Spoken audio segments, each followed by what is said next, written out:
Hey there, I'm Sheila.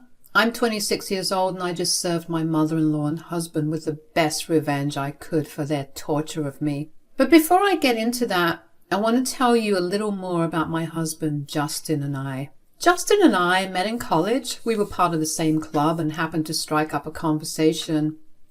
We had really great chemistry and I really liked him. He asked me out on a date and I said yes. Obviously, I had a great time and that led to only more dates with him. I found myself developing bigger feelings for him, and thankfully he felt the same way for me, so we made it official and we became a couple. In every sense of the word, Justin was great. He was understanding of my needs and he was caring. He showed me he loved me in everything he did, and I knew that he was going to be the one that I married. But before we got to the point of marriage, we needed to introduce each other to our parents. My parents loved Justin and accepted him and the role he played in my life. The same could not be said about Justin's mother, Sandra.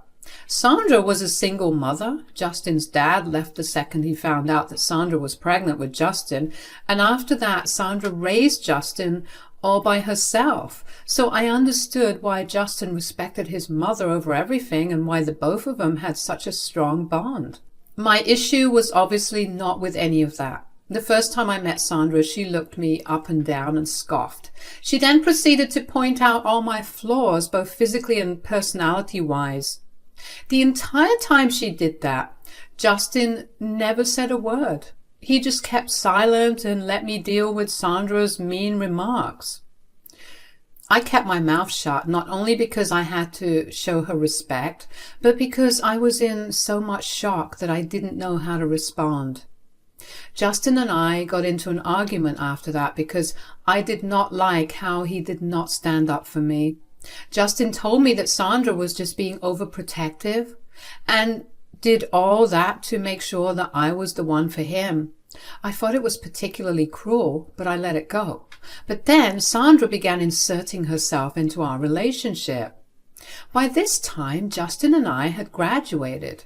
Around this time, I received some inheritance money that my grandparents had kept aside for me to be given to me only after I graduated. So I invested that money in a house. And Justin and I moved in together. Sandra would constantly come over and she'd make mean remarks about me whenever she saw me. I reached my limit eventually and told Justin to tell his mother to back off, or we were done. I don't know what or how he told her that, but she stopped coming over after that. Justin and I went right back to being great after that. In fact, we even got engaged. Sandra obviously had an issue with that, but we ignored her. We got married around 6 months after we got engaged. We were happy and super excited to spend the rest of our lives together. But all my dreams came crashing down when just 3 months after getting married, Sandra showed up at our door with many bags. Oh, hey, Sandra, what are you doing here with all these bags? Are you going on a trip? Oh, no, I'm not. I wanted to come here. All right, but why all the bags? Is everything at home all right? Everything's fine. I just realized that I needed to be here with Justin. What? Why? Did something happen to him that I don't know about? It's not that. I just don't think that you're taking proper care of him. Excuse me? And that's why I'm moving in. I'm sorry, but you can't just move into someone's house like that. You're right. But this is not just someone's house. This is my son's house, and what's his is mine, and therefore I get to do whatever I like here. That is not how it works. And what do you mean by I don't take proper care of Justin? Look at him. He goes to work with the wrinkliest shirts, and he looks thinner than a stick. You don't look after him like a good wife should. Justin is a grown man who's perfectly capable of taking care of himself. He doesn't like me ironing his clothes. In fact, he doesn't even care about the look of his clothes. He got thinner because he's been running a lot and wants to start running marathons. I'm taking perfectly good care of him. That is absolute nonsense. You don't know him as well as I do. You don't love him in the way that I do. Of course I don't. That would be weird. You know, you could just talk to me about these things instead of just moving into our house, right? Oh, yeah? If I did that, you'd promise to do things the way I ask you and then only follow through for a maximum of a week. Then we'd be right back to square one. Moving in will allow me to take the best care of my son. I don't think Justin is going to be happy about this. Nonsense. That boy loves me and would never say a word against me. She was not wrong about that. Before I could stop her, Sandra let herself into my home. Justin was not at home, so I called him to tell him about his mother's intrusive behavior, and he promised me that he'd deal with her when he got back home. However, when he got back home, he never said a word to her. Of course, we fought it, and he told me that his mother was only looking out for him. I didn't have an issue with that. I had an issue with Sandra forcing herself into my home and treating me like I was not good enough. Justin assured me that his mother would leave after a few weeks. Against my better judgment, I believed him and let it go. Sandra became a nuisance. She would constantly critique everything I did and would always put me down for not being a traditional housewife. It was very funny coming from her, considering she herself had been a working woman, so I didn't understand why she had to put me down for working as well. I always kept my mouth shut and listened to everything she said. I did whatever she asked me to do, whenever she asked me to do it. I never complained, only because I was waiting for the day that she would leave.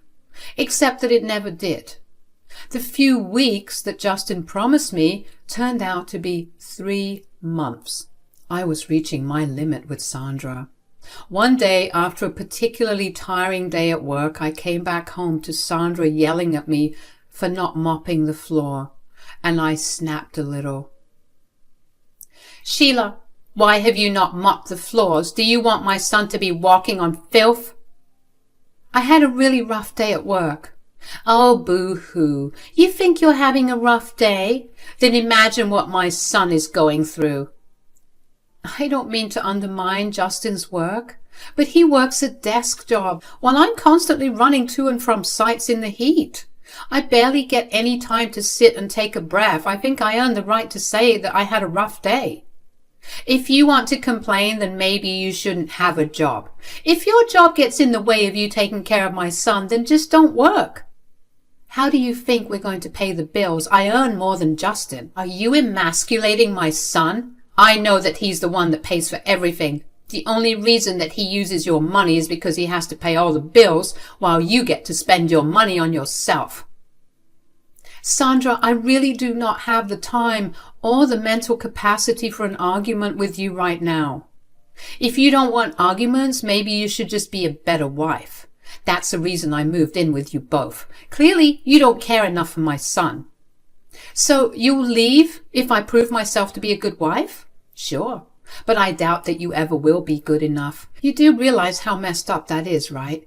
You can't just force me to do things with the promise that you'll leave. If that is what it takes for you to be a better wife to my son, I don't care about how morally right or wrong things are. Now, are you going to mop the floors or not?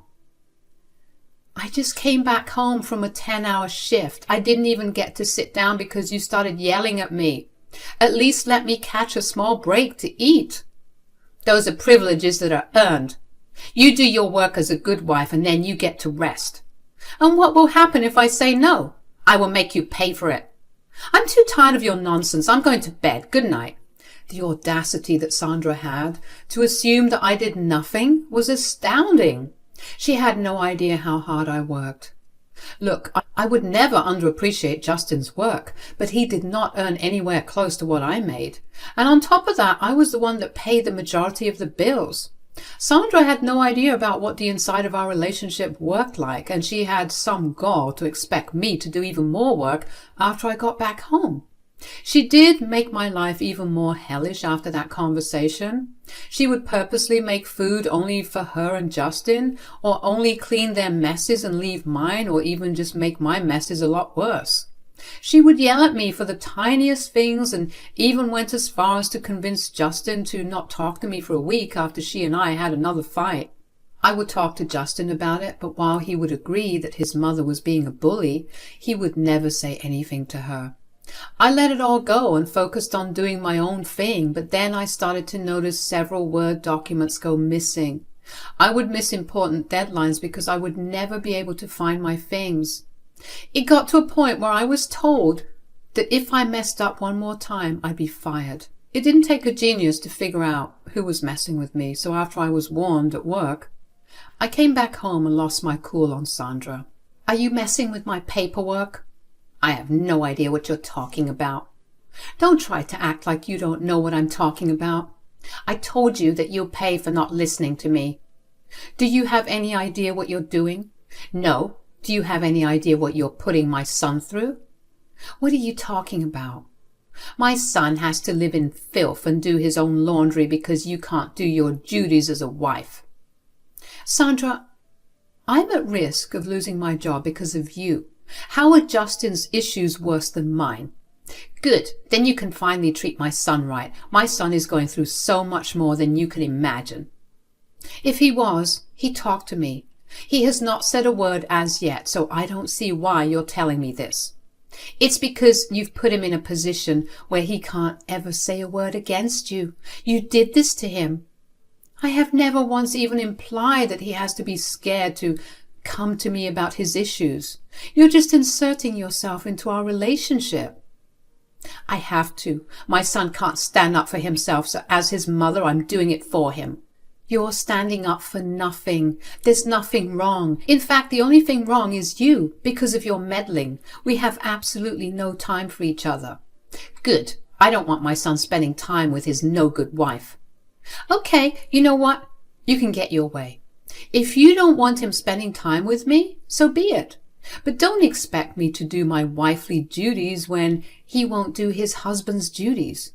You're lucky to have my son for a husband. He does everything for you, and you can't even do something as small as his laundry. Whatever. Just stop messing with my work, because if I lose this job, Justin and I will be on the streets. And I don't think you want your precious baby to be on the streets, do you? Are you threatening me? Think whatever you want. But if I catch you messing with my work again, I will do something that will have you begging me for mercy. Sandra went crying to Justin about what I'd said, and he berated me for talking to his mother that way. But I was so angry that I didn't say a word to him. I kept my word and made sure everything was divided. I watched as for the next month and a half, Justin and Sandra struggled to juggle between meals and paying for half of the household expenses. Sandra was too proud to apologize to me, and she made sure that Justin never apologized either. Eventually, I couldn't see both of them starving themselves, so I caved and decided to go back to the way things were, but not before talking to Justin about how upset I was with his mother and that I expected him to ask her to move out. Justin, I've kept my mouth shut about your mother for a really long time, but I've reached my limit with her. What are you talking about? How do you not see the way she bullies me? Oh, come on, it's not that bad. Are you serious? I never can catch a break because she's always yelling at me to do something or the other. It's come to a point where I do nothing outside of work and household chores. It's been 3 months since I even went to meet some friends. Look, you know my mom has some very traditional values. You just have to get used to it, especially now that she's staying with us. You mean since she's forced herself into our house and our lives? She just loves me a lot and only wants the best for me. I know, I got that very clearly, but that isn't an excuse to treat me like crap, especially under my roof. You mean our roof? Your mom has made it crystal clear that you and I don't share things. And since you never speak up or stand up for me, this house is mine. You can't punish me for what my mother does. You think I want this? You have no problem when she bullies me and when she messes with my things. The day that you stand up for me, we'll be sharing everything equally. So what? Are you going to split everything now? If that's what it takes for you to stand up for me and throw your mother out of our house, sure. How can I just throw my mother out like that? I hate to put you in this situation, but you need to choose between me or your mother. You can't do that. You're putting me in an impossible situation. Am I really, Justin? I'm not asking you to stop talking to your mother. All I'm asking for you to do is tell her that she can no longer live in my house because of how she's been treating me. That's so cruel. I never expected you to do this. What's even more cruel is watching your mother torture your wife and still not speaking up. She's been messing with my work, and I told her that if I catch her doing it again, I will make her pay for it. I'm giving you the same warning. If you don't speak to her and get her to stop before she does something worse, I will make you pay for it too. I hated that I was putting Justin in this position. I really loved him, but I also knew that I did not deserve to be treated this way. Justin and I didn't speak to each other for a long while after that, but I still knew that he never spoke to his mother about her behavior. Sandra's treatment of me only got worse. She made my life absolute hell, and it took everything in me not to snap. She did not realize just how much I loved her son to be able to bear with her. But then she messed with my work again. Since I caught her before, I decided to be smart and install cameras around my office. I made sure to confine all my work-related items in there, so if she ever did mess with it, I'd have proof. One day, after another particularly bitter fight with her, I went to take a shower. Sandra took that time to walk into my office and rip up the project papers of one of my biggest clients. When I went into my office after my shower, all I saw was a mess of ripped up paper all over my floor. I saw red. Thankfully, I had backup saved on my laptop, but I was not going to let her go. I didn't confront her because I saw no point in it. I decided that I was done, and I called up one of my friends, Leroy, who was a lawyer.